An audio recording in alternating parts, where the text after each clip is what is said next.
Hello गाईस, आज मी बनवत आहे पावभाजी. पावभाजीसाठी मी बारीक चिरून घेते कांदा, टमाटो, शिमला मिर्च. हे 3 गोष्टी मी बारीक चिरून घेतलेल्या आहेत. त्याच्यानंतर कुकरमध्ये मी सगळं मिक्स व्हेजिटेबल जे आहेत ते बॉईल करायला ठेवलेलं आहेत. त्याच्यानंतर आलं लसूण पेस्ट केलेली आहे आपण रेडी. सो आता आपण करणार आहोत पावभाजी. त्याच्या भाज्या ज्या होत्या त्या बॉईल करून घेतलेल्या त्या आपण आता मॅश करून घेणार आहोत. जेवढं होईल तेवढं जास्त मॅश करा. अशा पद्धतीने आपण मॅश करून घेत आहोत भाज्या. त्याच्यानंतर आपण आपल्या अंदाजानुसार तेल टाकत आहोत.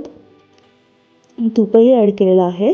तुमच्या इच्छेनुसार तुम्ही तूप, बटर, तेल जे तुम्हाला आवडते ते तुम्ही टाकू शकता. त्याच्यानंतर आपण आता टाकणार आहोत बारीक चिरलेला कांदा, बारीक चिरलेला टमाटर. हा टमाटर परतून घ्यायचा आहे. त्याच्यानंतर आपण बारीक चिरलेली शिमला मिर्च टाकणार आहोत. हे सगळं असं मिक्स करून घ्यायचं आहे. व्यवस्थित बारीक गॅसवर भाजून घ्यायचं. त्याच्यानंतर पावभाजी मसाला आपण टाकत आहोत आता. त्याच्यानंतर माझं घरचं जे लाल तिखट आहे ते मी टाकत आहे. अशा पद्धतीने तुम्ही बघू शकता मस्त असं आपला कलर आलेला आहे पावभाजीला.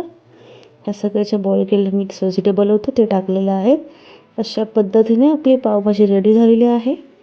बारीक चिरलेली कोथिंबीर, मस्त असं बटर ॲड केलेलं आहे, तुम्ही बघू शकता. अशा पद्धतीने तुम्ही बघू शकता आपली पावभाजी गरमागरम आपण सर्व केलेली आहे.